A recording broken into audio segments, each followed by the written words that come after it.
Yo, what's up, guys? Welcome back to Glow and Grow with Joe. Today I'm going to be speaking about a personal story that I went through on my own recently. Maybe like it was the beginning of the summer, which was like for a few months ago. Right now it's October 3rd or October 2nd right now, I'm not sure. So we're going to be speaking about resilience. Why resilience is so powerful and why not giving up is so powerful. So I went through an issue where I took a risk. You guys can call it a dumb risk, but at the end of the day, I called it a dumb risk. But when I look back to it, I was like, that was actually a risk that I took, and. But yeah, let's get back to the story. So one day it was storming so bad. It just out of nowhere. It was a normal day to start storming so bad while I'm at work, like flooding, like it went crazy.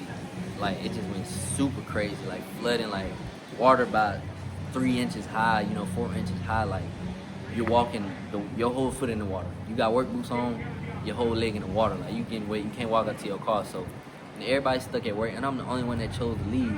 I'm not gonna speak about why I left that day, but it wasn't worth it. So I'm on the phone with my girlfriend while I'm on break. I'm like, yeah, let me go get back 15 minutes on break. Let's go back and do that. So I'm like, yeah, let me go where I need to go. I'm on the phone with my girl talking to her, and then I'm in the road, and I just see cars backed up. It's a median, and it's a two-way, and it's another two-way coming the other way.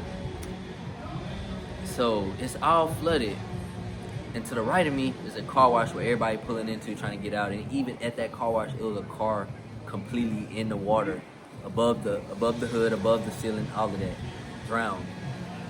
And I'm like, I pull in there and I turn off the road because I'm like, I ain't better get to my destination. So I pulled across and I pulled in that parking lot and chilled and watched what everybody was doing, trying to get back out. So, and to mind you, I just said it's a two-way and a median, then another two-way that way. So I can't just go back the way I came. I had to go that way where I was trying to go.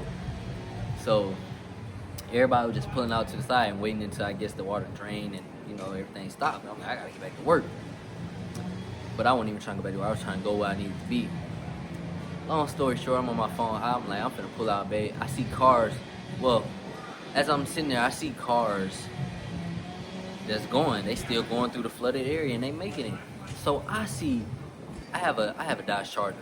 And they're kind of low, they're a little low. So I see a Mustang.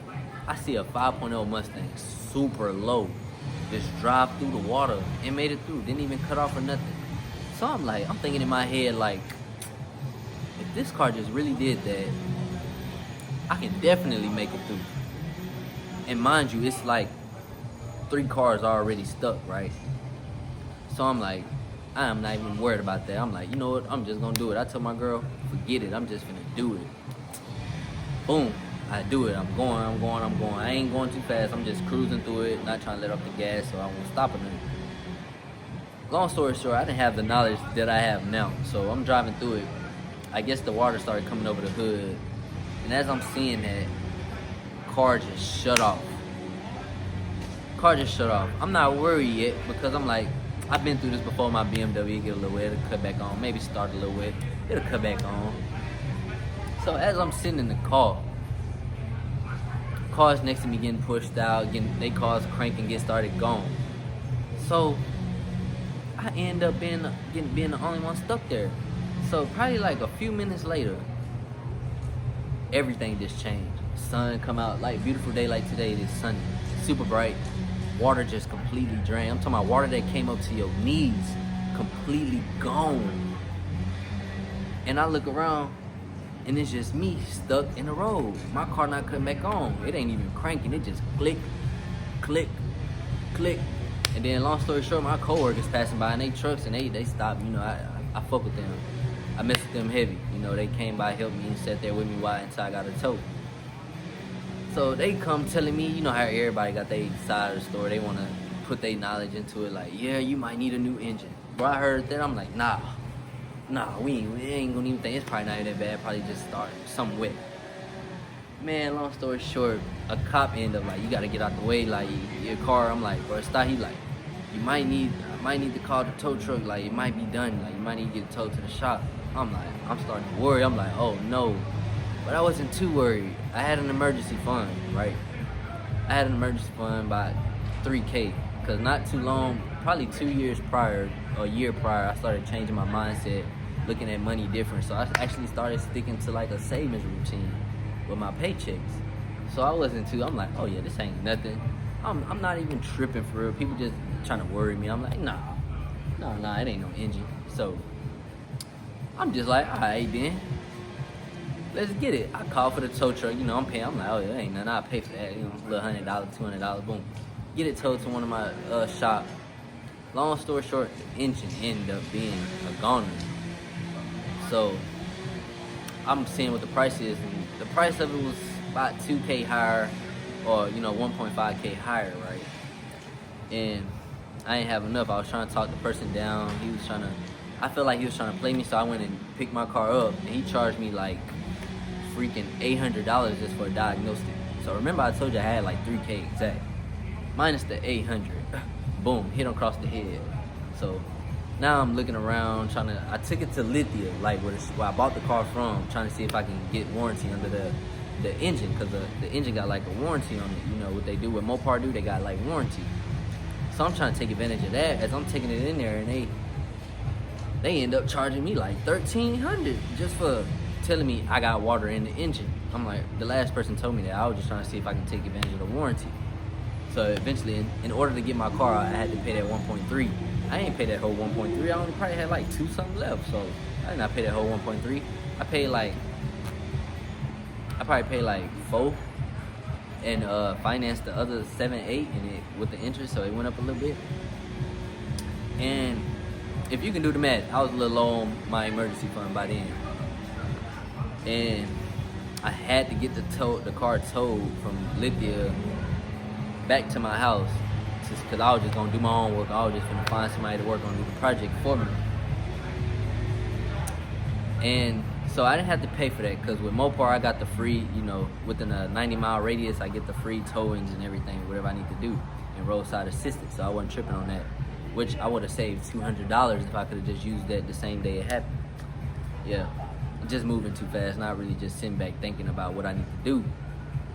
So long story short, car sitting in my house. I find someone to finally work on it, while I'm saving up my money.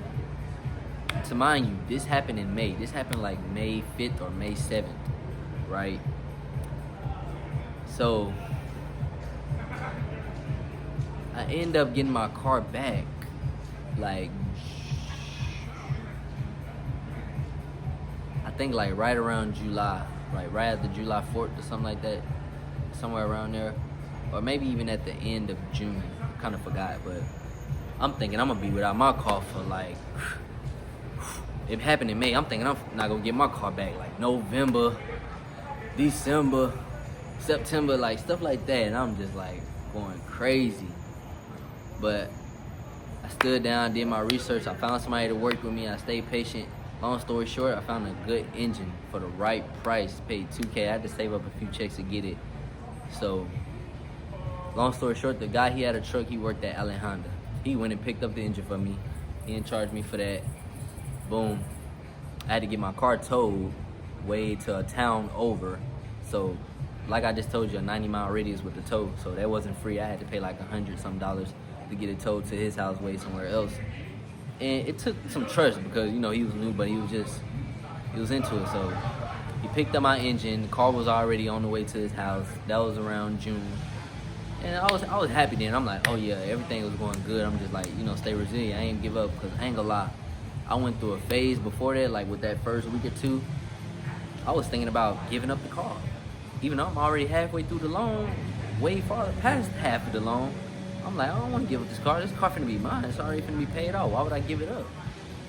Don't make sense. But I wasn't thinking. I was moving too quick. I went up to the shop trying to see if my finances, I got my credit ran. I took an L on my credit score a little bit, a couple points dropped. That's cool though. At least I didn't get a new car. I'm happy I didn't get a new car. I never left with a new car. As much as them salesmen pressured me into getting it and trying to make me think that was the right choice to make for myself, I ended up saying no, leaving it at that, and I was just like, you know what? I'm just gonna find somebody to do it. So long story short, I stopped going through that, stopped looking for new cars and stuff like that. And I just stuck with that one. I'm like, it's almost mine, so I'm finna own it. Let's get it. So yeah, we stood out with it. Boom, he fixed it. The guy worked with me, bro. And next thing you know, I ended up getting my car back. I ended up going to pick it up. It took resilience. It took me being like all the patience. Like I couldn't just go nowhere. I couldn't just pick up my kids on the weekend. I couldn't just go do this. Because mind you, I've been having a car since I was 18. I'm 25. This happened when I'm 25, so I'm having to go a whole month or two without my car. Not even 2 months. It was like a month and a half, bro. Almost 2 months. Not even 2 months. And I was just worried. So, but we made it happen. That's the whole point about resilience. Whatever you choose, say if you want that, no matter what, even though you got all these other options, you're still going to attack and chase whatever it is you're looking for, whatever you're trying to obtain. And that's the whole point of resilience, just sticking to it. When you fall down, get back up. When that happened to my car, I thought I was done for. I thought I ruined myself. I'm thinking I messed myself up. I'm thinking I done defaulted on my loan. I'm thinking that all of this is just gonna cause just chaos in my life. But I had to just clear my mind, stay focused. I had to be like a horse. Horses don't look sideways, they don't look backwards. They look straight ahead. So I had to be a force. I had to lock in. All the extra talking and people, I had to ignore that, just lock in. And that's exactly what I did. And I ended up getting my car back. And I remember the day I just drove it away from his house. And I appreciate him. He did it all at his house, replaced the engine all at his house. And I appreciate him. He didn't charge me a crazy price. He charged me like three something, cheaper than what the other people charged me. Lithia was trying to charge me $15,000. That's the only reason I thought I was gonna default on my loan, because damage was crazy. But I stood with it, and I took care of everything I needed to take care of. Resilience is everything. I'm telling you, if you have resilience, you will be able to get through mostly anything that happens in your life. Anything. As long as you have resilience, once you fall, you're able to get back up and then keep going. You ain't just quit after that. That's a blessing. That is a blessing. You're gonna be something in life. Honestly, guys. And if you guys just hear the advice I'm giving you, and just you feel like you can relate to everything that I'm talking about, and you feel like this can help you in your life just by what I'm talking about, like, comment, and subscribe for me. And we'll be back with another one.